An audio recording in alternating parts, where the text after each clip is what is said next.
11 নম্বর মানকাচর বিধানসভা সমষ্টি পক্ষ থেকে মানকাচর বাসীর পক্ষ থেকে আমি অগ্রিম শুভেচ্ছা জানাই যিনি আগামীকাল মানকাচরের বিধায়ক হবেন। তো তানাকে আমি আমার পক্ষ থেকে আন্তরিকভাবে অগ্রিম শুভেচ্ছা জানিয়ে কিছু কথা বলবো, যে আপনারা যাতে ইলেকশনের আগে, ভোটের আগে ধনী গরিব সবার দরে দরে গিয়েছেন, ভোট চেয়েছেন, ধনী গরিব ভেদাভেদ করেননি। আমি বলবো বিধায়ক হওয়ার পরেও যাতে গরিব দুঃখী মানুষগুলোর কথা স্মরণ থাকে, মনে থাকে। আর আপনারা ভোটের আগে যে প্রতিশ্রুতিগুলো দিয়েছিলেন, নেতা হওয়ার পর যাতে সেইগুলো পূরণ করতে পারেন, আল্লাহর কাছে এই আশাই করবেন, যাতে বিগত দিনের মতো মানকাচর সমষ্টিবাসী মানুষের অশান্তি না থাকে।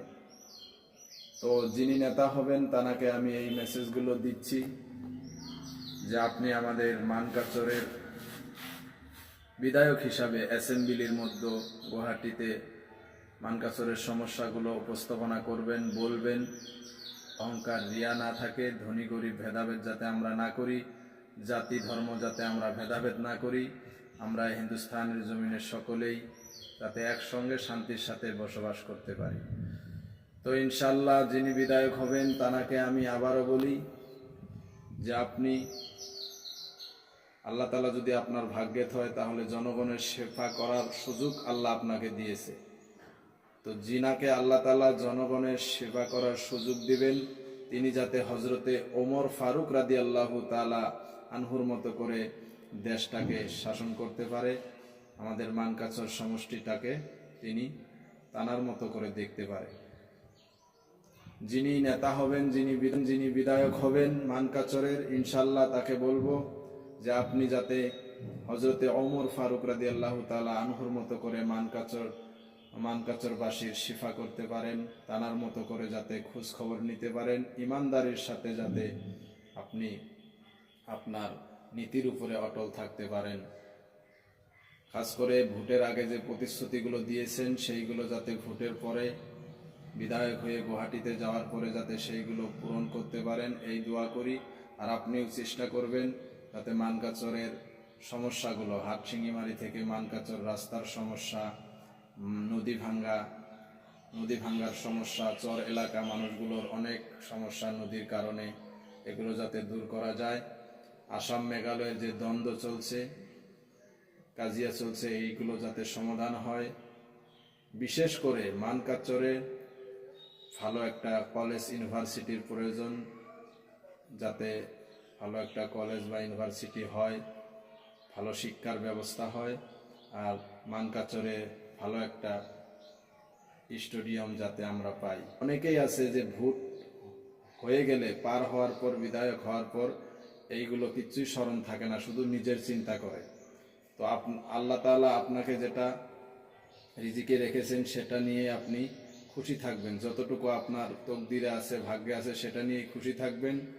আর যেটা জনগণের হক, মানুষের হক, সেটা সঠিকভাবে বুঝিয়ে দিবেন। ন্যায়ের উপরে আপনি যদি দেশ করে ইমানদারির সাথে যদি কেউ রাজনীতি করে তাহলে দুনিয়া আখেরাতে সে কল্যাণকর হবে।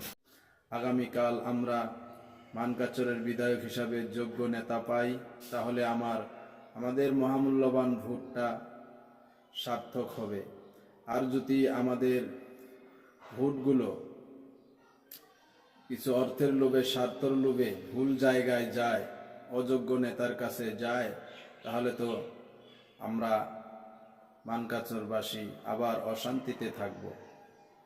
তো ইনশাল্লাহ আপনাদের মতামত কমেন্ট করে জানাবেন, মহামূল্যবান ভোটটা আপনারা কাকে দিয়েছেন, যে আগামীকাল ভোটের ফলাফল ঘোষণা হওয়ার পর বিধায়ক হিসাবে কাকে পেলে আমাদের মানকাচরবাসী খুশি হবে, মানকাচর সমষ্টির সমস্যাগুলো দূর হবে।